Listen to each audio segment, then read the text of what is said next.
સગ્રામપુરા વિસ્તારમાં બિલ્ડરની કરાયેલી ઘાતકી હત્યાની ઘટનામાં અટવા પોલીસે ત્વરિત તપાસ હાથ ધરી હત્યારા બે સગા ભાઈઓને ઝડપી પાડ્યા હતા.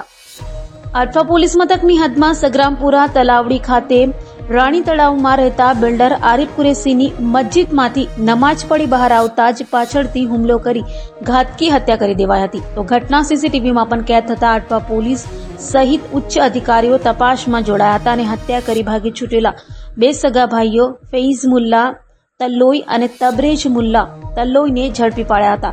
તો આરોપીએ કબૂલાત કરી હતી કે મૃતક બિલ્ડર આરિફ કુરેશી અને તેઓના પિતા ફારૂક તલ્લોઈ વચ્ચે પૈસાની લેતી દેતી મામલે તકરાર ચાલતી હોય, જેથી મન દુઃખ રાખી અદાવતમાં તેની હત્યા કરી હતી.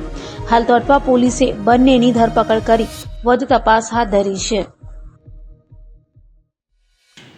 જી, ગઈકાલ તારીખ 30/7/2024ના રોજ કલાક 13:30 થી 14:00 દરમિયાન સગ્રામપુરા તલાવડી મોલવી સ્ટ્રીટ ખાતે એક ઈસમની બે યુવકો દ્વારા હત્યા કરવામાં આવી હતી.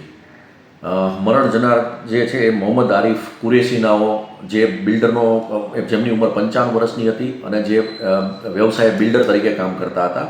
એમના દીકરા સુફિયાને અઠવા પોલીસ સ્ટેશન ખાતે ફરિયાદ આપેલી કે તેમના પિતાની બે યુવકો ફૈઝ અને તબરેજ, આ બે યુવકોએ પાઇપ અને છરીના ઘા મારીને હત્યા કરેલી છે. બરાબર, જેના અનુસંધાને BNSની કલમ 103(1) મુજબનો અઠવા પોલીસ સ્ટેશન ખાતે ગુનો રજીસ્ટર કરવામાં આવેલ અને તપાસ ચાલુ કરવામાં આવેલ.